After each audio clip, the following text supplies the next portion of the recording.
Good morning everyone. एक बार फिर से आप सभी का क्रेजी जी के ट्रिक के वीकली करंट अफेयर की सीरीज में स्वागत है। तो फ्रेंड्स, आज के इस सेशन में हम 1 से लेकर 7 जुलाई 2024 तक के सभी करंट अफेयर को यहाँ पर एक एक करके डिटेल में डिस्कस करने वाले हैं। वीडियो बहुत ही इंपॉर्टेंट है, इसलिए वीडियो में एंड तक बने रहिएगा। वीडियो पसंद आए तो वीडियो को लाइक और शेयर कर दीजिएगा, और चैनल पर पहली बार आए हैं तो चैनल को सब्सक्राइब कर लीजिए। वीकली करंट अफेयर के आज के सेशन के सबसे पहले क्वेश्चन को यहाँ पर डिस्कस करते हैं हम। क्वेश्चन देखिए, ऋषि सुनक के स्थान पर ब्रिटेन का प्रधानमंत्री किसे चुना गया। क्वेश्चन इंपॉर्टेंट है, नोट कीजिएगा। आप सभी को पता होगा ऋषि सुनक भारतीय मूल के व्यक्ति है फ्रेंड्स, जो कि अभी तक ब्रिटेन के पीएम के रूप में काम कर रहे थे। लेकिन अभी ब्रिटेन में पीएम पद के लिए इलेक्शन हुए हैं, जहां पर ब्रिटेन के नए पीएम के रूप में कीर स्टारमर को चुना गया।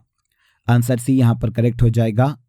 5 जुलाई को ब्रिटेन में हुए प्रधानमंत्री चुनाव के रिजल्ट जारी हुए और ब्रिटेन में लेबर पार्टी से संबंधित कीर स्टारमर ब्रिटेन के नए प्रधानमंत्री चुने गए।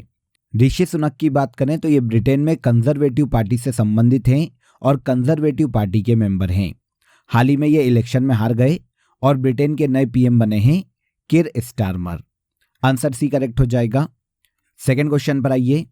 ग्लोबल लाइवेबिलिटी इंडेक्स 2024 के अनुसार विश्व का सबसे रहने योग्य शहर कौन सा है। तो देखिए, पहले तो हमें यह पता होना चाहिए कि इस इंडेक्स को जारी कौन करता है।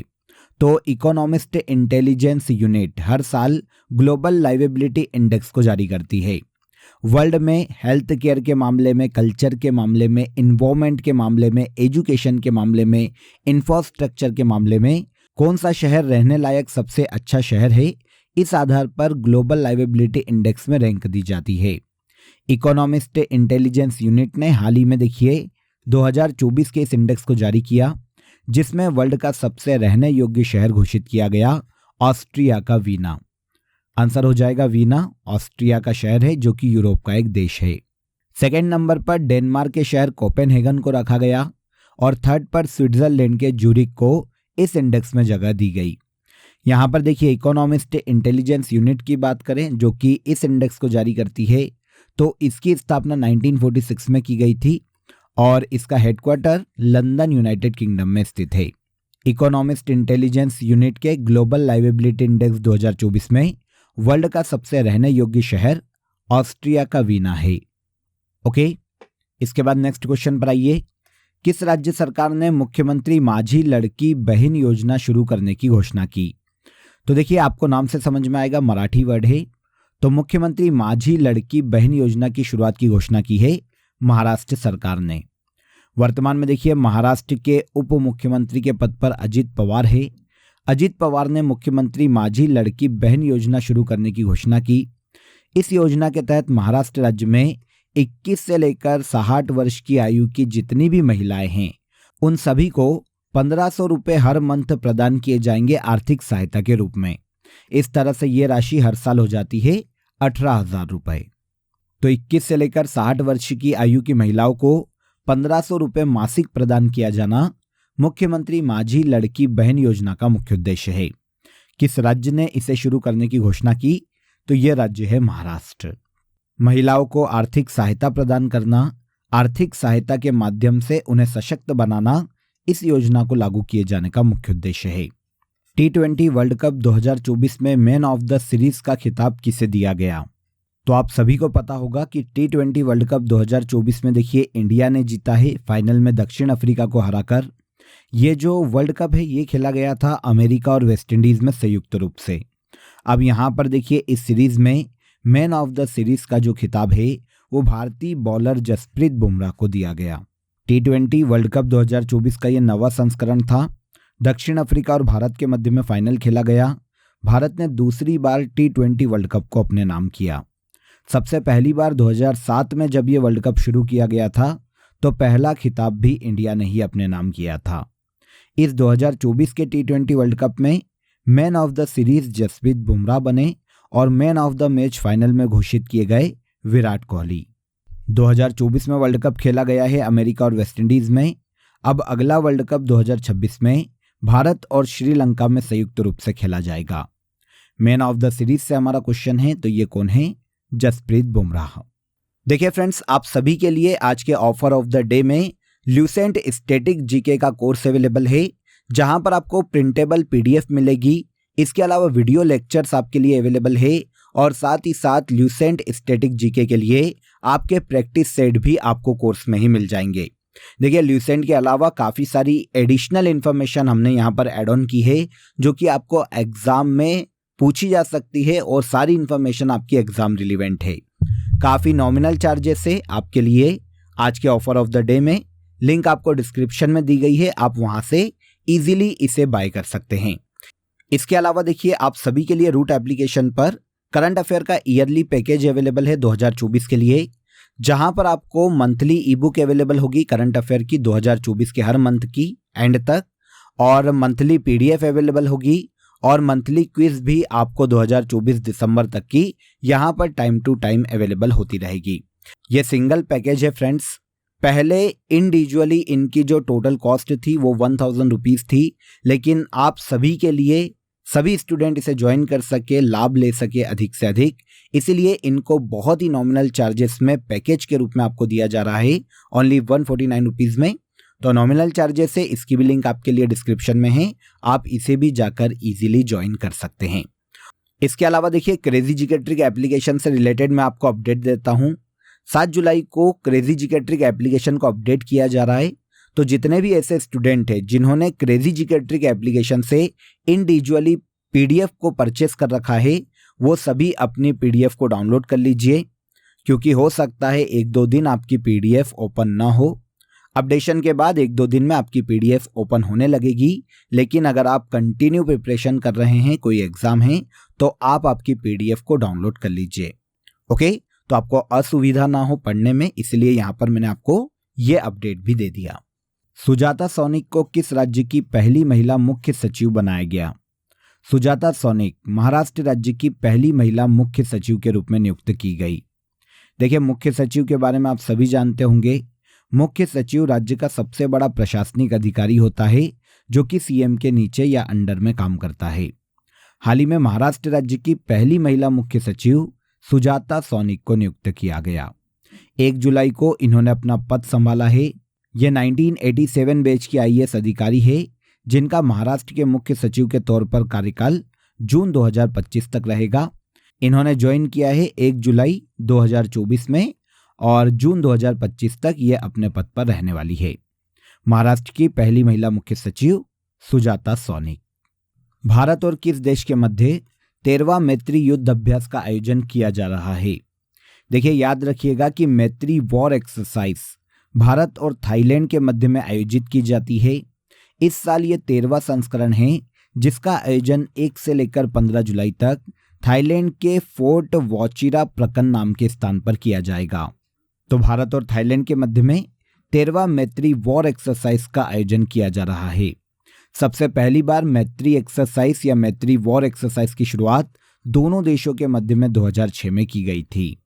देखिए, दोनों ही देशों के मध्य की सेना के मध्य में आपसी सहयोग को विकसित करना, आपसी सामंजस्य को बढ़ावा देना, इस युद्धाभ्यास को आयोजित किए जाने का मुख्य उद्देश्य है। यहाँ पर देखिए, आपको मैत्री के बारे में पता चल गया कि मैत्री वॉर एक्सरसाइज भारत और थाईलैंड के मध्य में आयोजित की जाती है। इसके अलावा दोनों ही देशों के मध्य में एक नेवल एक्सरसाइज का आयोजन किया जाता है, जिसे इंडो थाई कॉर्पेट एक्सरसाइज के नाम से जाना जाता है। क्या है? Indo Thai कॉर्पेट exercise. और दोनों देशों की एयरफोर्स के मध्य में श्याम भारत एक्सरसाइज का आयोजन किया जाता है। तीनों को ही याद रखिएगा, पूछी जा सकती है। क्वेश्चन हमारा मैत्री वॉर एक्सरसाइज से है, तो इसका आयोजन भारत और थाईलैंड के मध्य में किया गया। इसके बाद आइए, दुनिया का पहला देश कौन सा है जिसने पशुधन उत्सर्जन कार्बन टैक्स लगाने की घोषणा की? तो दुनिया का पहला ऐसा देश जिसने अपने यहाँ पर पशुधन उत्सर्जन कार्बन टैक्स लगाने की घोषणा की, यह है डेनमार्क, जो कि यूरोप का देश है। देखिए, पशुधन उत्सर्जन कार्बन टैक्स एक्चुअल में है क्या? पशुधन जो होता है, जैसे गाय, भैंस, सुअर, ये मीथेन उत्सर्जन के प्रमुख स्रोत हैं। ग्लोबल वार्मिंग में, वैश्विक तापमान वृद्धि में मीथेन गैस का बहुत ज़्यादा योगदान होता है, तो इसे कंट्रोल करना डेनमार्क का मुख्य उद्देश्य है। इसीलिए इसने घोषणा की है कि वो अपने यहाँ पर पशुधन उत्सर्जन कार्बन टैक्स लगाने वाला है 2030 से। अभी जितने भी पशुपालक है वो अपने यहाँ पर कंट्रोल कर ले, पशुधन उत्सर्जन को, ताकि मीथेन का उत्सर्जन कम से कम किया जा सके। 2030 से इस पर टैक्स लगाया जाएगा डेनमार्क की सरकार के द्वारा। डेनमार्क एक यूरोपीय देश है जिसकी कैपिटल कोपेनहेगन है। यूरोपियन काउंसिल का अध्यक्ष किसे नियुक्त किया गया? हाल ही में यूरोपियन काउंसिल के नए अध्यक्ष एंटोनियो कोस्टा को नियुक्त किया गया। एंटोनियो कोस्टा के पहले चार्ल्स मिशेल यूरोपियन काउंसिल के अध्यक्ष थे। अब इनके स्थान पर यूरोपियन काउंसिल के नए अध्यक्ष एंटोनियो कोस्टा को नियुक्त किया गया। देखिए, यूरोपियन काउंसिल क्या है, इसकी बात करें तो यूरोपीय संघ के देशों की सरकारों का ये प्रतिनिधित्व करने वाली एक संस्था है, जिसमें यूरोपीय संघ के सभी कंट्रीज मेंबर के रूप में शामिल है। इसकी स्थापना 1961 में की गई थी अनऑफिशियली, और 2009 में इसे ऑफिशियली अपनाया गया था। यूरोपीय काउंसिल का हेडक्वार्टर ब्रुसेल्स, बेल्जियम में स्थित है। हाल ही में इसके अध्यक्ष के रूप में एंटोनियो कोस्टा को नियुक्त किया गया। नेक्स्ट क्वेश्चन, चल्ला श्रीनिवासुलु शेट्टी को किस बैंक का चेयरमैन नियुक्त किया गया? चल्ला श्रीनिवासुलु शेट्टी को हाल ही में एसबीआई का नया चेयरमैन नियुक्त किया गया। देखिए, एसबीआई के चेयरमैन के पद पर इनके पहले दिनेश खारा थे, और अब 27वें चेयरमैन के रूप में चल्ला श्रीनिवासुलु शेट्टी को नियुक्त किया गया है। एसबीआई के चेयरमैन के रूप में चल्ला श्रीनिवासुलु अगस्त 2024 में अपना पद ग्रहण करेंगे। एसबीआई की बात करें तो ये भारत के सबसे पुराने बैंकों में गिना जाता है। 1806 में बैंक ऑफ कोलकाता के रूप में इसकी स्थापना हुई थी। आगे चलकर 1921 में बैंक ऑफ कलकत्ता, मद्रास और मुंबई का विलय किया गया और इंपीरियल बैंक ऑफ इंडिया बना। 1955 में जब इसका राष्ट्रीयकरण किया गया तो इसको नाम मिला एसबीआई। तो एसबीआई का राष्ट्रीयकरण किया गया था 1955 में। चल्ला श्रीनिवासुलु शेट्टी वर्तमान में एसबीआई के चेयरमैन के रूप में नियुक्त किए गए। एसबीआई का हेडक्वार्टर मुंबई में स्थित है, इस फैक्ट को भी नोट कीजिएगा। आर्टिफिशियल इंटेलिजेंस प्रिपेयर्डनेस इंडेक्स 2024 में भारत की रैंक क्या है? पहले तो यहाँ पर हमें यह पता होना चाहिए कि इस इंडेक्स को जारी कौन करता है। तो आर्टिफिशियल इंटेलिजेंस प्रिपेयर्डनेस इंडेक्स को जारी करता है इंटरनेशनल मॉनिटरिंग फंड।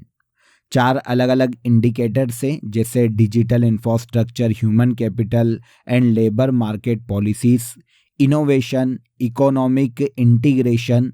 इन अलग अलग डायमेंशंस के आधार पर इस इंडेक्स को तैयार किया जाता है। तो हाल ही में आर्टिफिशियल इंटेलिजेंस प्रिपेयर्डनेस इंडेक्स 2024 जारी किया गया। 174 कंट्रीज को इसमें शामिल किया गया, जिसमें भारत को 72 रैंक पर रखा गया। फर्स्ट रैंक पर इस इंडेक्स में सिंगापुर को जगह दी गई है, सेकंड पर जगह दी गई है डेनमार्क को, और थर्ड पर जगह दी गई है यूएसए को। भारत को इस इंडेक्स में 72 रैंक दी गई और 174 मतलब सबसे लास्ट रैंक पर साउथ सूडान को रखा गया। आईएमएफ के द्वारा हर साल आर्टिफिशियल इंटेलिजेंस प्रिपेयर्डनेस इंडेक्स को जारी किया जाता है। 2024 में भारत को 72 रैंक पर रखा गया। ग्लोबल इंडिया एआई समिट 2024 का आयोजन किस मिनिस्ट्री के द्वारा किया जा रहा है? तो ग्लोबल इंडिया एआई समिट 2024 का आयोजन 3 और 4 जुलाई को भारत की राजधानी नई दिल्ली में इलेक्ट्रॉनिक्स और सूचना प्रौद्योगिकी मंत्रालय के द्वारा किया गया। मतलब ministry of electronics and information technology ने ग्लोबल इंडिया एआई समिट 2024 का आयोजन किया। 2 दिवसीय सम्मेलन कहाँ आयोजित हुआ ये भी याद रखिएगा। तो इसका आयोजन किया गया है भारत की राजधानी नई दिल्ली में। एआई के विकास से संबंधित क्या क्या मुद्दे हैं, एआई के विकास में क्या क्या हर्डल्स हैं और एआई को किन किन सेक्टर में यूज किया जा सकता है, इन सभी मुद्दों पर इस समिट में चर्चा की गई है। तो आयोजन कहाँ हुआ? भारत की राजधानी नई दिल्ली में। किसने करवाया? तो ministry of electronics and information technology ने। प्रधानमंत्री नरेंद्र मोदी ने लोकसभा में राष्ट्रपति द्रौपदी मुर्मू के अभिभाषण पर धन्यवाद प्रस्ताव दिया। राष्ट्रपति का विशेष अभिभाषण संविधान के किस अनुच्छेद में उल्लेखित है? तो देखिए, यहां पर पहले आंसर लेते हैं। यह आर्टिकल है आर्टिकल 87। अब आर्टिकल 87 क्या प्रावधान करता है इसको समझिए। आर्टिकल 87 कहता है कि जब भी लोकसभा का चुनाव होता है तो नई लोकसभा की पहली बैठक में या पहले सत्र में, और इसके अलावा हर साल लोकसभा का जो पहला सत्र लगता है उसमें राष्ट्रपति पार्लियामेंट के दोनों हाउसेस के संयुक्त अधिवेशन को संबोधित करते हैं। यही कहलाता है राष्ट्रपति का अभिभाषण। संविधान के आर्टिकल 87 में उल्लेखित है। राष्ट्रपति के अभिभाषण के बाद मंत्रिपरिषद या पीएम के द्वारा धन्यवाद प्रस्ताव लाया जाता है पार्लियामेंट में और इसे दोनों हाउसेस में पास होना चाहिए। अगर ये पास नहीं हो पाता तो इससे ये सिद्ध होता है कि गवर्नमेंट अल्पमत में है और इसके बाद गवर्नमेंट को अपना विश्वास सिद्ध करना पड़ सकता है। यहाँ पर क्वेश्चन हमारा आर्टिकल से था कि राष्ट्रपति का अभिभाषण किस आर्टिकल में उल्लेखित है, विशेष अभिभाषण, तो ये है आर्टिकल 87 में, इसे याद रखिएगा। किस भारतीय शतरंज खिलाड़ी ने लियोन मास्टर्स से शतरंज चैंपियनशिप 2024 अपने नाम की? तो लियोन मास्टर्स से शतरंज चैंपियनशिप 2024 का खिताब भारत के शतरंज खिलाड़ी विश्वनाथन आनंद ने अपने नाम किया। यह जो प्रतियोगिता है स्पेन के लियोन शहर में आयोजित की जाती है, इसीलिए इसे लियोन मास्टर्स से शतरंज चैंपियनशिप के नाम से जाना जाता है। 2024 के इस टूर्नामेंट के फाइनल में विश्वनाथन आनंद ने स्पेन के ही जेमे सेंटोस लतासा को हराकर ये टूर्नामेंट या चैंपियनशिप जीती है। यहाँ पर इंटरेस्टिंग ये भी है कि लियोन मास्टर्स से शतरंज चैंपियनशिप में केवल 4 खिलाड़ी ही पार्टिसिपेट करते हैं। विनर कौन रहा? तो ये है विश्वनाथन आनंद। विश्वनाथन आनंद को खेलों के क्षेत्र में इनके योगदान के कारण 1991 में सबसे पहली बार राजीव गांधी खेल रत्न अवार्ड दिया गया। पहला राजीव गांधी खेल रत्न अवार्ड था जो कि विश्वनाथन आनंद को दिया गया। इसके अलावा इन्हें पद्म विभूषण दिया जा चुका है 2007 में।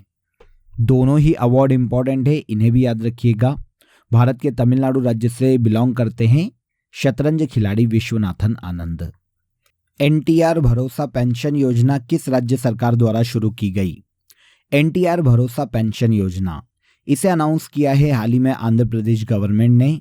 आंध्र प्रदेश के सीएम चंद्रबाबू नायडू ने हाल ही में राज्य में एनटीआर भरोसा पेंशन योजना की घोषणा की। इस योजना के तहत राज्य के जितने भी वृद्ध व्यक्ति हैं, जितनी भी विधवाएं हैं, ताड़ी निकालने वाले जो कारीगर हैं, बुनकर जो कारीगर हैं, सिंगल वीमन, मछुआरे और इनके अलावा मोची, ट्रांसजेंडर, ऐसे वर्गों को 4,000 से लेकर 10,000 रुपये तक की आर्थिक सहायता राज्य सरकार के द्वारा प्रदान की जाएगी। योजना के तहत लोगों को आर्थिक सहायता प्रदान करना, उनका विकास करना एनटीआर भरोसा पेंशन योजना का मुख्य उद्देश्य है। किस राज्य के द्वारा शुरू की गई? तो यह है आंध्र प्रदेश। अगला क्वेश्चन, निम्नलिखित में से कौन सा देश जीव जंतुओं की चेकलिस्ट तैयार करने वाला दुनिया का पहला देश बन गया? जीव जंतुओं की चेकलिस्ट तैयार करने वाला दुनिया का पहला देश बना है इंडिया। आंसर भी करेक्ट हो जाएगा। देखिए, कोलकाता में हाल ही में एक समिट आयोजित की गई थी, एनिमल टैक्सोनॉमी समिट 2024। इसमें भारत के एनवायरमेंट मिनिस्टर भूपेंद्र यादव ने बताया है कि भारत संपूर्ण जीव जंतुओं की चेकलिस्ट तैयार करने वाला दुनिया का पहला देश बना है। इस लिस्ट में देखिए 1,04,561 नस्ल के अलग अलग जीव जंतुओं की जानकारी 121 सूचियों में तैयार की गई है। इसमें भारत की जितने भी विलुप्त प्राय और संकटग्रस्त जीव जंतु हैं उन्हें शामिल किया गया है और इसके लिए नॉर्मली एक पोर्टल भी तैयार किया गया जिसका नाम है फोना ऑफ इंडिया चेकलिस्ट पोर्टल, जिसमें जीव जंतुओं की संपूर्ण जानकारी अवेलेबल है। जीव जंतुओं की चेकलिस्ट तैयार करने वाला इस तरीके से दुनिया का पहला देश बना है कौन? इंडिया। 24th शंघाई सहयोग संगठन शिखर सम्मेलन 2024 का आयोजन कहाँ किया जा रहा है? तो 24वें शंघाई सहयोग संगठन शिखर सम्मेलन 2024 का आयोजन किया गया है कजाकिस्तान के अस्ताना में। 3 जुलाई को कजाकिस्तान की राजधानी अस्ताना में शंघाई सहयोग संगठन के 24वें शिखर सम्मेलन का आयोजन किया गया, जिसमें भारत की ओर से डेलीगेशन ग्रुप का प्रतिनिधित्व विदेश मंत्री एस जयशंकर के द्वारा किया गया। देखिए, यहाँ पर शंघाई सहयोग संगठन के बारे में आपको कैजुअली पता होना चाहिए। ये एक इंटर गवर्नमेंटल इंटरनेशनल ऑर्गेनाइजेशन है जिसका लक्ष्य सदस्य देशों के मध्य में शांति, सुरक्षा और स्थिरता को स्थापित करना है। इस संस्था की स्थापना 2001 में की गई थी। हेडक्वार्टर चीन के बीजिंग में स्थित है और झांग मिंग वर्तमान में इस संस्था के सेक्रेटरी जनरल के पद पर हैं।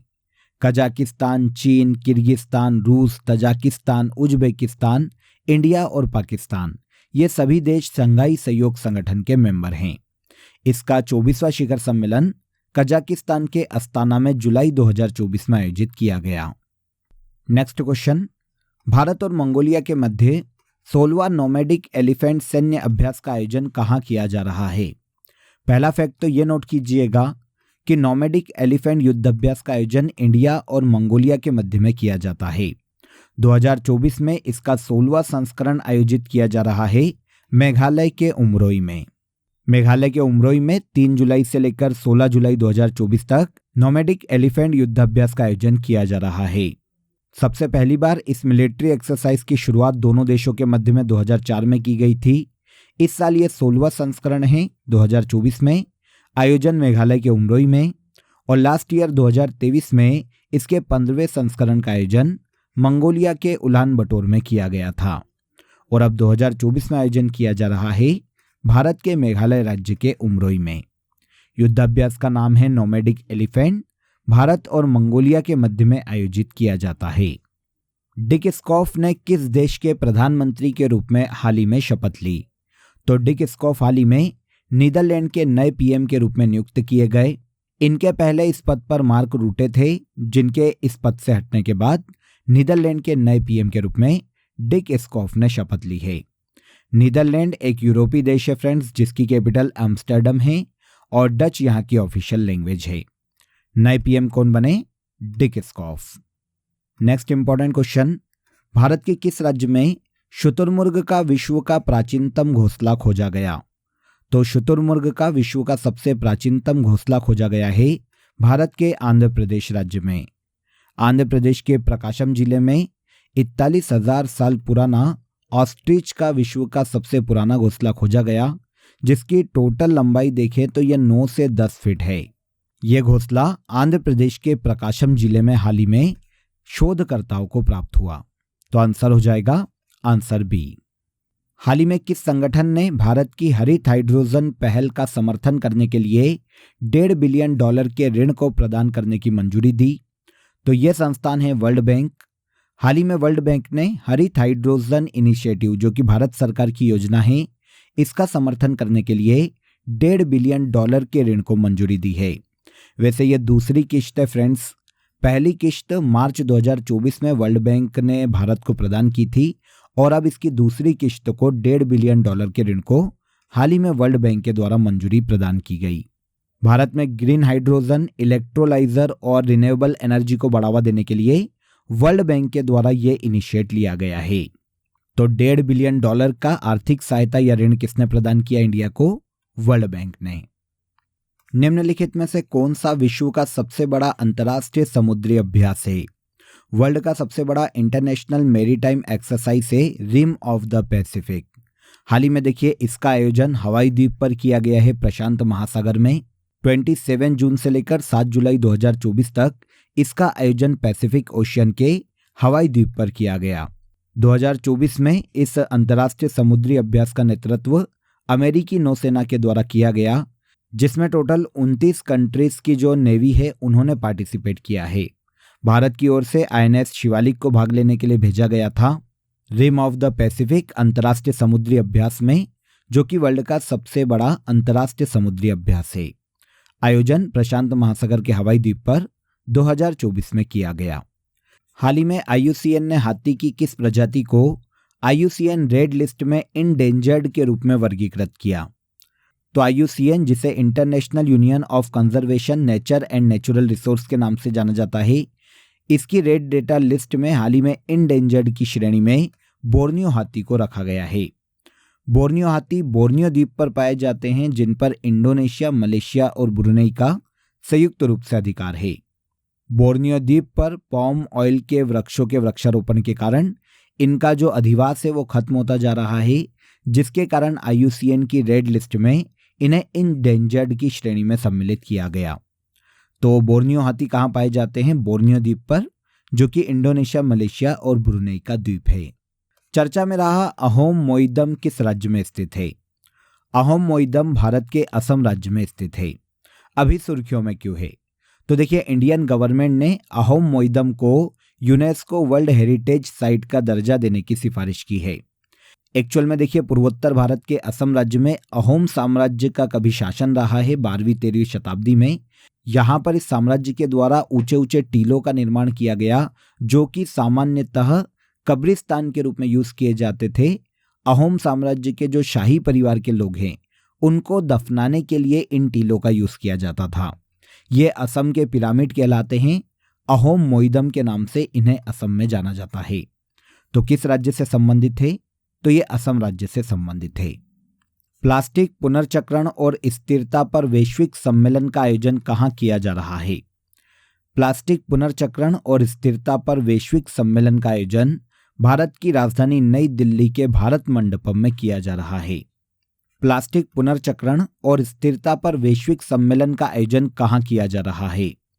तो global conclave on plastic recycling and sustainability conference का आयोजन हाल ही में भारत की राजधानी नई दिल्ली में किया गया। नई दिल्ली के भारत मंडपम में 4 जुलाई से लेकर 7 जुलाई तक हाल ही में global conclave on plastic recycling and sustainability conference का आयोजन किया गया। उद्देश्य की बात करें तो प्लास्टिक रिसाइकलिंग को बढ़ावा देना और प्लास्टिक पॉल्यूशन को कंट्रोल करना इस सम्मेलन या कॉन्फ्रेंस को आयोजित किए जाने का मुख्य उद्देश्य है। आयोजन हुआ है भारत की राजधानी नई दिल्ली में। इसके बाद वीकली करंट अफेयर का सबसे लास्ट क्वेश्चन देखिए। पार्वती कालीसिंध चंबल लिंक परियोजना के लिए किन 2 राज्यों के मध्य समझौता हुआ?